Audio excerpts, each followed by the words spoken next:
Song in the Smoke is a single-player survival action-adventure game developed and published by 17-bit. You, as the player, hunt, craft and survive in various stages while searching the landscape for strange, supernatural singing stones, as well as hunting down ghostly animals and avoiding contact with the more aggressive, dangerous creatures that inhabit the world. I reached out to 17-bit for a key to the Oculus Quest version of the game, as everything I'd seen of it seemed to promise a more in-depth and long-form experience when compared to the more casual arcade titles dominating the Quest store at this moment in time. And without burying the lead, I wasn't disappointed. I've played almost exactly 3 hours of the game so far, while feeling like there is still plenty more to discover as I continue to progress. So let's take a look. Immersed Robot.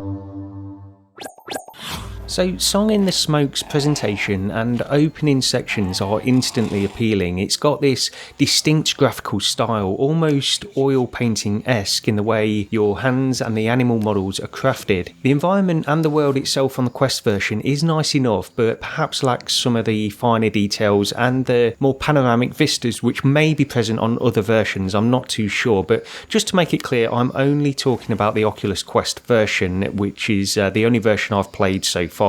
The opening stage is really a 20 to 30 minute tutorial section which doesn't feel too bloated. It takes you through all the basics you need to start your journey, but leaves plenty more for you to discover along the way as well as you progress. And speaking of the basics, what do you actually do in the game? Well, your initial tasks really revolve around scouring each stage for a number of these singing stones, which are scattered in various locations and marked with a purple beam of light. But as you roam the landscape and try to locate these items, you'll find that the basic human requirements need to be maintained, and as in many survival games, you need to ensure a steady supply of food, warmth and rest. So building campfires allows you to sleep and to save your game, while also providing the ability to cook food, build tanning and drying racks to create other essential items, such as clothing and bowstrings for hunting. The game reveals this progression steadily as you play through, and it also holds back on various other surprises which seem to start to make an appearance on the third stage, which is where I'm up to at this moment in time. So I won't go too in depth on this as to spoil things, but you won't get a full idea of how the game plays from an hour of play,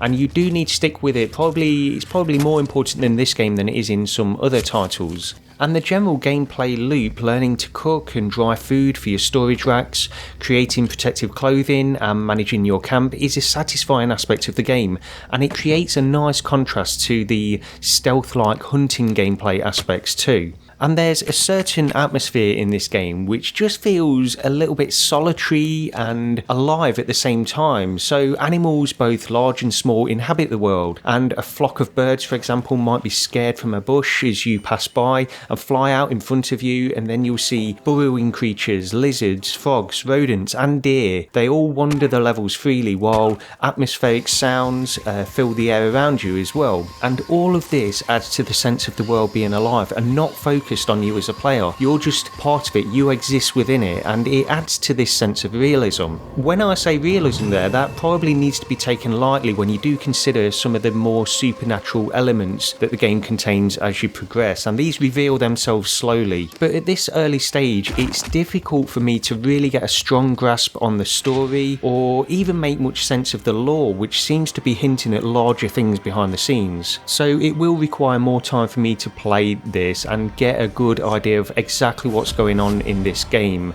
And like all of these survival games, a lot of it is just existing in this world, not necessarily understanding exactly what's going on at these very early stages, but hopefully that will become clearer as we progress through. And it's part of the reason why after 3 hours I still feel like I'm very much at the very beginning of this game. I'm still at the very early stages. I'm only on the third stage, and it does take time to really understand how to progress through these stages, build up your crafting abilities and things like that.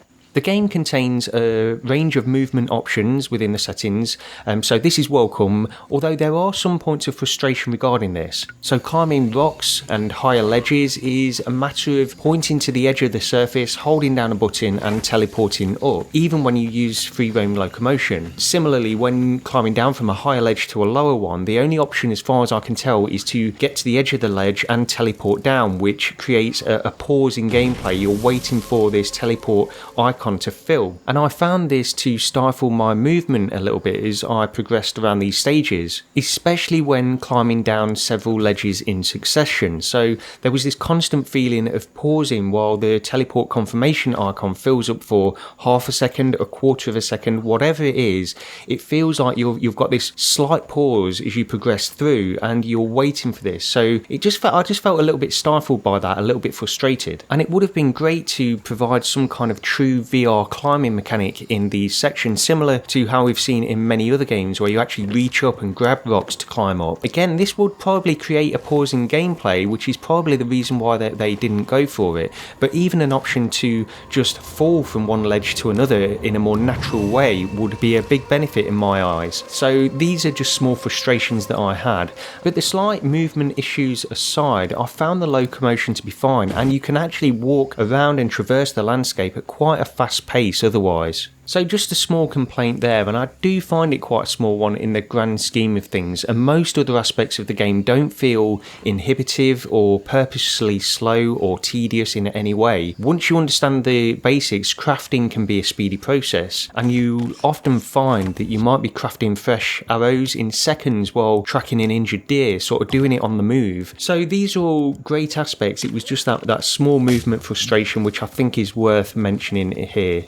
But overall, I really enjoyed this game, and just as I hoped, it brings a level of depth to the Quest store. And while perhaps not quite up to the overall level of something like Walking Dead Saints and Sinners, this game, I believe, can rank comfortably alongside it and joins others like Sniper Elite and Arizona Sunshine to give it a great single-player, long-form experience, which is really what I'm looking for on the standalone VR platforms like the Oculus Quest, because I think that's the one thing that is missing. I think there are certain titles which do that, but there's not too many. It seems to be dominated more in the small form, arcadey kind of experiences, really, which is great too. But personally, I just like those more single player, long form experiences. So, Song in the Smoke is available now on Oculus Quest, Oculus Rift and PlayStation VR for $30, which I expect to be around £25 here in the UK, although I've yet to get this confirmed. But this one is a definite recommend for fans of the genre and anyone looking for a more in-depth single-player experience on the Oculus Quest. But that's pretty much it from me. Thank you very much for watching this video, and I'll see you next time.